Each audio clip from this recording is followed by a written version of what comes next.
Bapak, Ibu, dan Saudara sekalian, firman Tuhan akan kita renungkan dari Lukas 11 ayat 2 kalimat ketiga.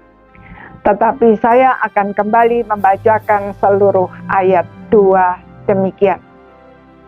Jawab Yesus kepada mereka, apabila kamu berdoa, katakanlah, Bapa, dikuduskanlah namamu, datanglah kerajaanmu. Saudara, kalimat ketiga dari doa Bapa kami versi Lukas ini adalah datanglah kerajaanmu.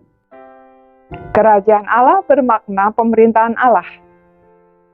Berdoa agar kerajaan Allah datang bukan hanya tentang kedatangan Tuhan Yesus kembali nanti, melainkan dan yang terutama adalah agar pemerintahan Allah diakui di muka bumi ini. Jika kita tidak mengakui pemerintahan Allah, berarti kita memberikan otoritas atas hidup kita kepada yang lain, termasuk kepada diri kita sendiri, dan jika itu terjadi, berarti kita memberikan tempat berpijak kepada iblis untuk mengacau hidup kita. Sebagai contoh, ketika ada orang yang menyakiti kita, mengakui pemerintahan Allah berarti bersedia mengampuni dan membuka diri bagi pekerjaan Allah untuk memproses kita dan taat kepadanya sampai kita benar-benar bisa mengampuni. Tandanya adalah ketika kita ingat peristiwa yang menyakitkan tersebut, tidak berpengaruh apapun terhadap diri kita.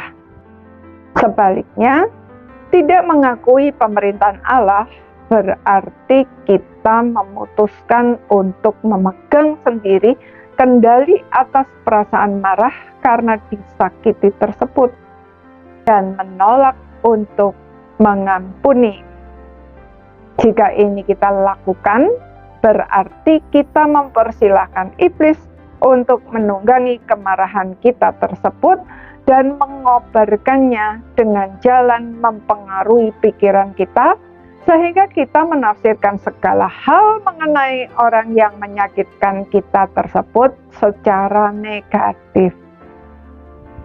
Akibatnya kita semakin benci dan dipenuhi dengan keinginan untuk membalas dendam. Itulah sebabnya tidak mengherankan jika ada orang yang tega membunuh orang lain, bahkan orang-orang yang seharusnya mereka lindungi. Saudara, kita bisa membayangkan bagaimana mengerikannya hidup di dunia ini jika kita menolak untuk mengakui otoritas Allah atas hidup kita.